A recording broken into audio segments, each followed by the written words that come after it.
So, Garrett, in a nutshell, the Future in Mind newspaper is kind of aimed at a constructive way or an alternative approach to doing a big showcase event, maybe at the football ground or the Tigers, as happened in previous years.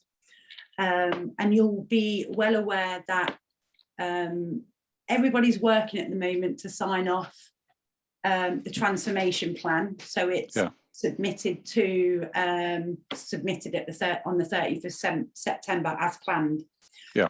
Coincide with that, just before Simon Hardcastle left to take on his new role, he was really keen on making sure that we captured the work of the 5 years, kind of, because I'm very aware that it has been a massive journey and lots of things have actually been influenced or changed as a result of that work that's taken place.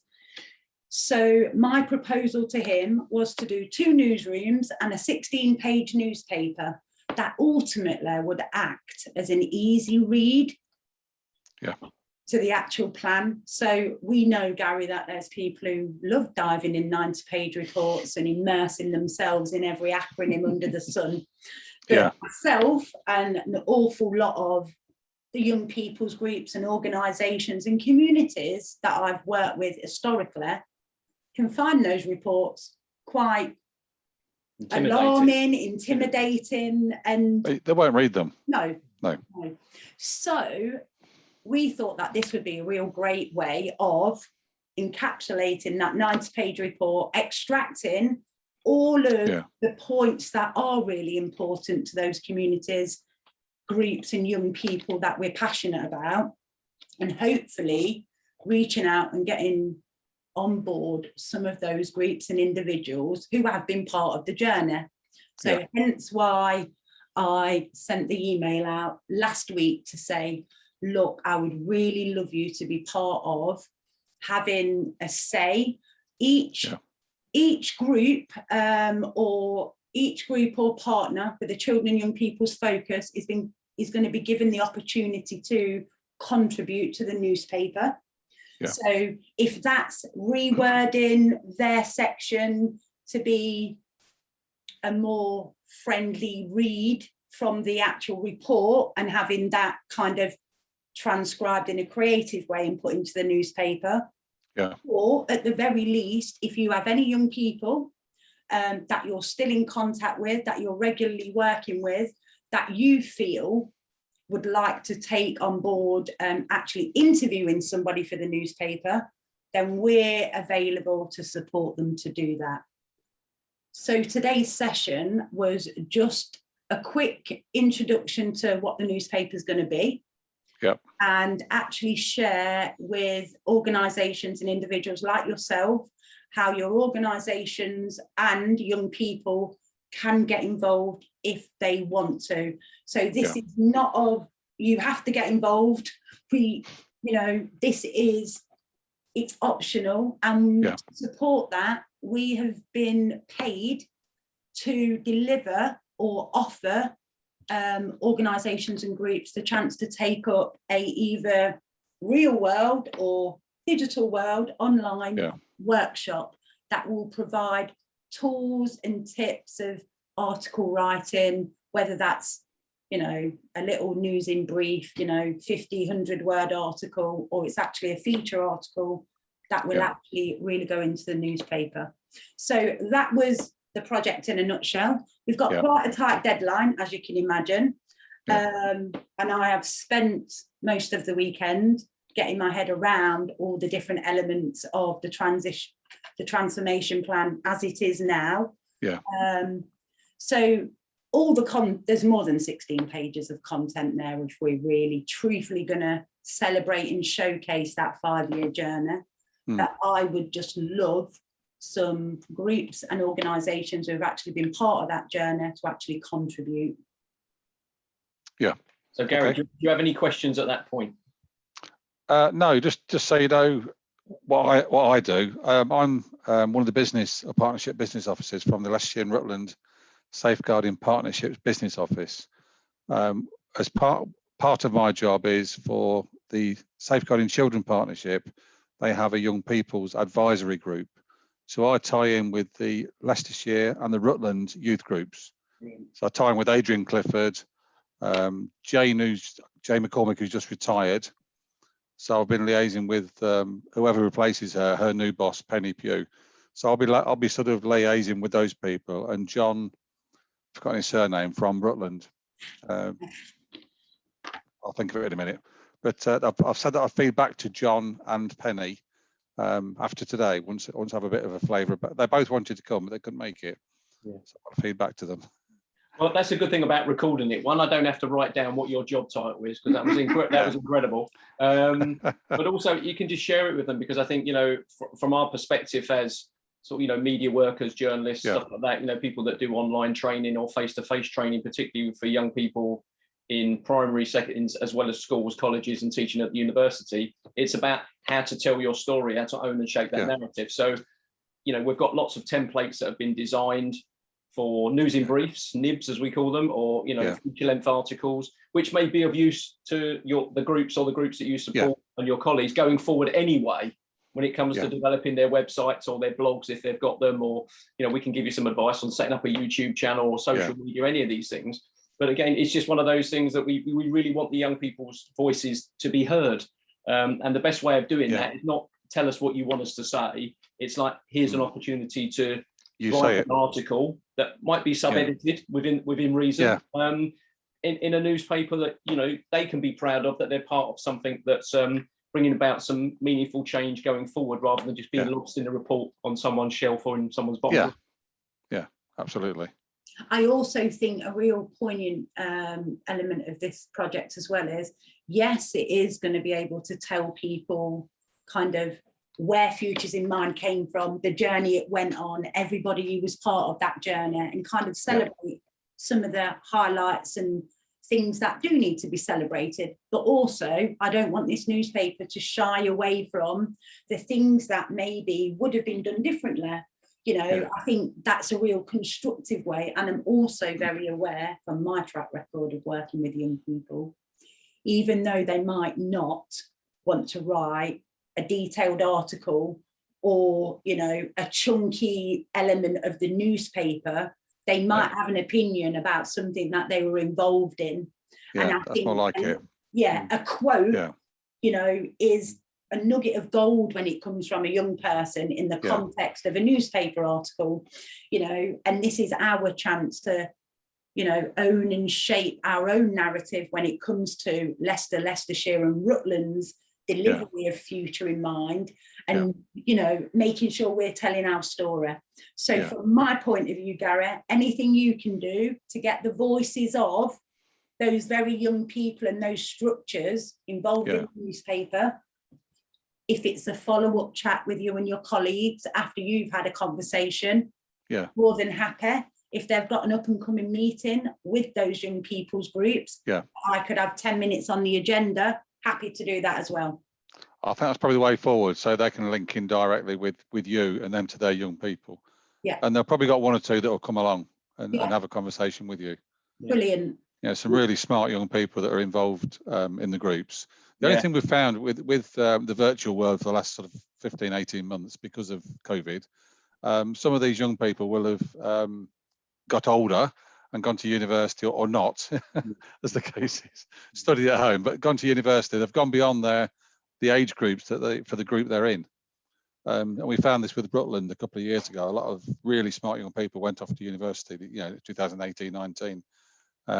So the difficult bit has probably been recruiting new people because they've been restricted by not being able to have contact. But there is still a core of young people in both groups. Yeah. Even if it's asking for a quote or sending through, say to them, look, just record something on WhatsApp and send it through to us. Yeah. Or just record something onto a little video and just send it through, or even the group having a conversation amongst them. We can transcribe it. The most important thing is that as many people as possible get their voice. Absolutely. I think it's a really good way of doing it. And then you edit it all and produce a readable product, don't you? Also, Gary, I just wanted to put it out there because I know just from the vast amount of young people's groups and obviously adults who work with them, they get to know kind of the interest areas of certain young people. And I know that, I mean, I'm only talking to you right now, but I know from some of those other groups that have been involved in the journey of Future in Mind, that there will be young people looking for experiences to help them apply for college, and they might be interested in the media or journalism. And actually, we're more than happy to give them additional opportunities of kind of work experience if and when that, if and when that happens. So just planting that seed, if you or any of your colleagues are aware of any young people that are looking for, because getting work experience over the last 2 years has been dire for young people. Oh, yeah. And some of our biggest successes has been working with Leicester College students and providing them kind of, when all the traditional routes shut down, we were still obviously doing content, and we were quite happy to help. And even if it's like, doing photography themselves on their own smartphones, and then the only text they're writing is a caption. Well, actually, it's a descriptive word, then that's the same length as a tweet, and then they suddenly realise that they could be tweeting. And, it's just all of that kind of stuff. We're kind of experts at that because we enjoy doing it.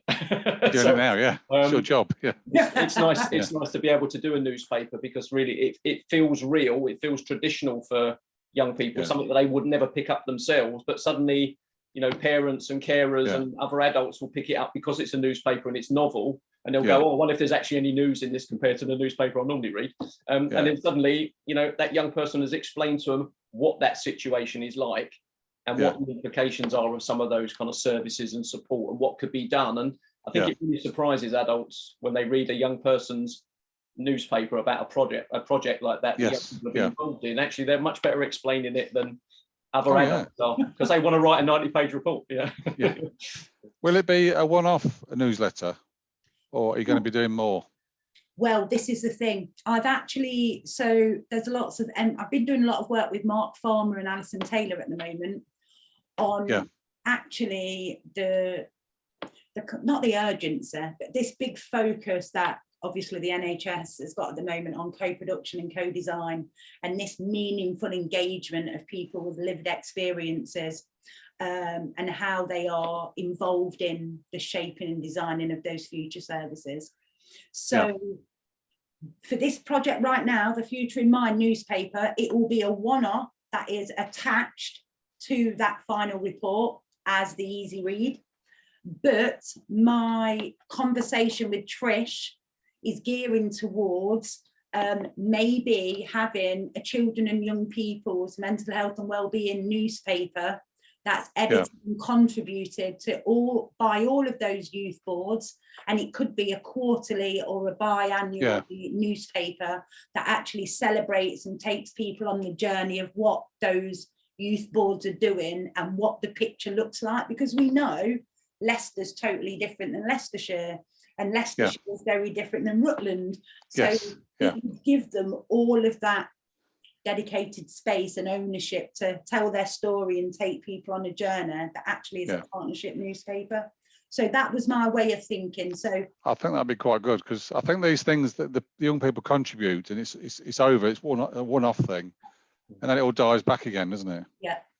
So I think to have something that they can carry on contributing to and learning from, if there's things still moving on, which there should be. Yeah. And something that's visual as well. Yes. So it looks different. It's around. You can keep one yourself. Your own portfolio. We forget sometimes young people are always trying to look for work experiences, but sometimes they're looking for something to demonstrate that they're able to do it, or they could be involved in it. And again, someone comes to the fore and says, I'd like to take photographs, I'd like to write that, can I edit that page, can I do that? Well, of course the answer is absolutely yes. Because that's really the underlying aim of the project, really, to do it at the newspaper, is to get young people interested in, this is a way of me being able to share my story. Maybe I should set up a podcast for our group. Maybe we should set up a pod for our group. Well, we're here to support that as well. So. So is there a brief that I can feed back to the sort of youth people that I deal with? Is there a brief beyond what you've said?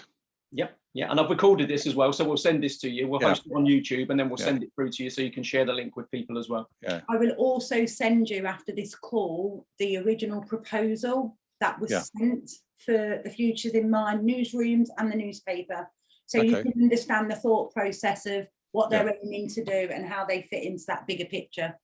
It's just so the sort of youth leaders know what they need to be asking their young people, Yeah, because they could come up with all sorts of things that don't really fit. yeah. And we'll email you an example of the templates as well. And and we're happy to have this conversation with you and some of those leaders before we even speak to the young people. Like sometimes it's the questions that you ask along the way means that it actually works well, rather than just trying to do it. All the questions there will be the ones you could have answered in advance. So. Okay. Wonderful. No, I think I've got it. What I need from you, what I need to go and ask them about. So. Thank you very much, Gary. If anything pops back into your head after you've spoken to Penny and your other colleague, please do let us know, and we'd be more than happy to do an online workshop or a physical world one. You know, more than happy to invite people into the city centre or us to come out to you guys. Absolutely. Okay. Yeah. So just recap on the names. John Herbert is Rutland. Adrian Clifford is the county. Okay. So John Herbert, Rutland, Adrian Clifford County, and also Penny Pugh is the manager for the person that is going to be doing the cycle, which is the youth team in Leicestershire. Brilliant. So Adrian is Children in Care Council. You probably know that. Oh yeah. Adrian Clifford. Yeah. Okay, that's great. Thanks very much. Thank you very much. Gary, thank you so much. Okay. Cheers. Take care. Bye. Cheers. Bye.